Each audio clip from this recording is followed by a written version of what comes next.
કેશોદ તાલુકા પંચાયતની સર્વપ્રથમ સામાન્ય બેઠક મળે તે પહેલા બહુમતી ધરાવતા ભાજપ પક્ષ તરફથી પ્રમુખ અને ઉપપ્રમુખના દાવેદાર માટે એક ફોર્મ રજૂ કરાયા હતા।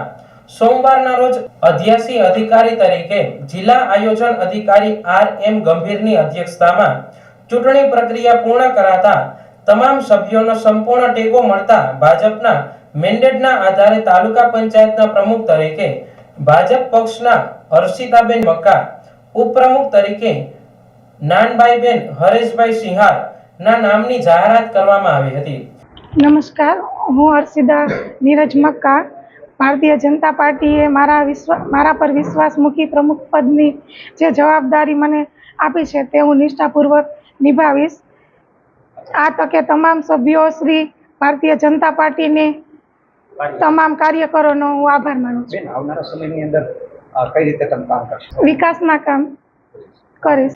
એવી જ રીતે ભાજપની પેનલના કારોબારી ચેરમેન તરીકે પરેશભાઈ ભૂત, દંડક તરીકે પરેશભાઈ કરમટા અને શાસક પક્ષના નેતા તરીકે ખીમાનંદભાઈ ઘુસરની વરણી કરવામાં આવી હતી।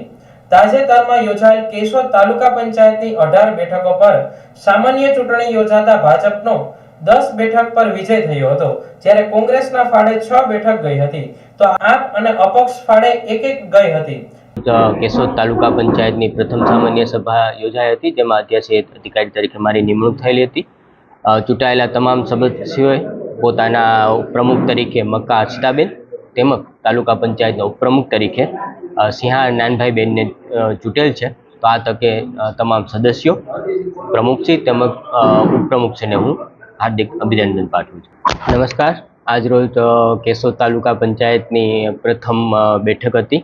એમાં તમામ સદસ્યોએ સર્વસંમતિથી પ્રમુખ તરીકે મક્કા હર્ષિતાબેન અને ઉપપ્રમુખ તરીકે સિંહાર નાનભાઈબેનને વરણી કરેલ છે। તો આ તકે હું તમામ સદસ્યોને તાલુકા પંચાયતની ચૂંટણી જીતવા બદલ તેમજ પ્રમુખશ્રીને ઉપપ્રમુખશ્રીને એનો હોદ્દો છે એને ચૂંટાઈ આવ્યા છે એના માટે હું ખૂબ અભિનંદન આપું છું। આમ પદાધિકારીઓની નિમણૂક થતા ભાજપ પક્ષ દ્વારા સન્માન કરવાનો કાર્યક્રમ આયોજિત કરવામાં આવ્યો હતો।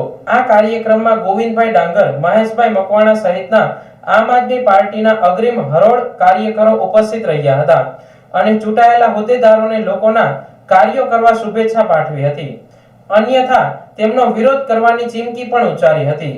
આ પ્રસંગે સાંગરસોલાના સરપંચ મનુભાઈ સોનારાએ વર્ષો જૂની સૌની યોજનાનું પાણી ખોરાસાના સાબલી ડેમમાં ઠલવાય તેવી ઈચ્છા પ્રગટ કરી હતી। હું ગોવિંદભાઈ ડાંગર જિલ્લા પંચાયતના પ્રભારી છું અગતરાય, અને કેશોદનો પણ વિધાનસભાનો પ્રભારી છું। એટલે આજ રોજ જ્યારે પ્રમુખોની ઉપપ્રમુખોની વરણી કરવામાં આવી તે માટે અમે પ્રજાએ જે જન ચુકાદો આપ્યો છે એને શિરોમાન્ય માની અને પ્રજાના સારા કાર્ય કરે એ માટે આજે અમે એને માટે આવ્યા હતા અને રૂબરૂ એમાં અમે હાજરી આપી છે। અને ક્યારેય પણ જો પણ પ્રજાના પ્રશ્નમાં કાંઈ પણ વાચા નહીં મળે તો ફરી પાછા અમે પ્રજાના અવાજ બનવા માટે કાયમી માટે તૈયાર છીએ અને સારા કાર્ય કરે એવી ભગવાન દ્વારકાધીશભાઈ પ્રાર્થના કરીએ છીએ અને પ્રજાના કામ કરે એ હેતુથી એ જ અમારો હેતુ છે। આજે અમારો કોઈ વિરોધ કે આ તે કાંઈ નથી। તમારા સદસ્ય ચૂંટાઈ આવ્યા છે અને તમારી હાજરી છે, શું કહેશો? આજે અમારો એક સદસ્ય ચૂંટાણો છે। આવતીકાલે ફરી પાછા કેશોદમાં અમે આવનારી ચૂંટણીમાં વિધાનસભામાં આ સીટથી જ અમે શ્રી ગણેશ કરશું એવી હું અભિવાદન આપું છું અને એવી મારી લાગણી છે અને પ્રજાની પણ એવી માંગણી છે। આજે કાંઈ હજી પ્રમુખને રજૂઆતો નથી, પણ પ્રજાના સારા કામ કરે એવી અમે એને અપેક્ષા અને એની પાસે રાખીશ।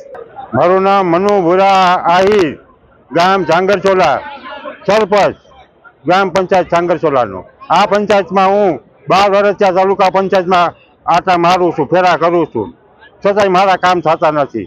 મારા ગામની ડેમ આવેલ છે એ સોની યોજનામાંથી આ લોકોએ કાઢી નાખ્યો ભાજપવાળાએ। એ ડેમ કેમ બાગાયત કરવામાં આવ્યો એનો મને જવાબ આવે ભાજપવાળા।